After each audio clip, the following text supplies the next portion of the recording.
भाई जणे मते कमेंट करथिले हेल्दी रेसिपीज पई तो सेथि पई भाबिली भेज काकरा बनेकी शेयर करिवि बोली। काकरा बनेबा पई मु एठी 3 कप पानी को कढ़ई रे पकेली किछि लूण आ घियो पकेकी गरम करिनेली।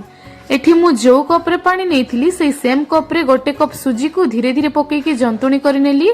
ताकू गोटे प्लेट रे हल्का चकटी नेली, हल्का ठंडा हेबा पई छाडी देली। भेज काकरा पई मोठी आलू गाजर बंधाकोबी बीट आ अदा रसुण कंचा लंका को कोरिकी नेची। कढ़ई बसैकी तेल गरम करिनेली, सेथिरे अल्प किछि जीरा और पियाज को भाजी नेली। सबु परिबा को धीरे धीरे पकेकी मिसई नेली। सेथिरे स्वाद अनुसार लूण, हळदी गुंड, जीरा धनिया पाउडर, किछि भेज मसला को पकेकी भलसे भाजी नेली।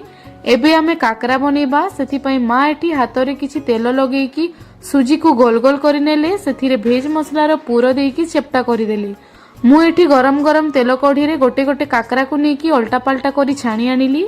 एबे हमर भेज काकरा खाइबा पई पूरा रेडी हो जाइछि।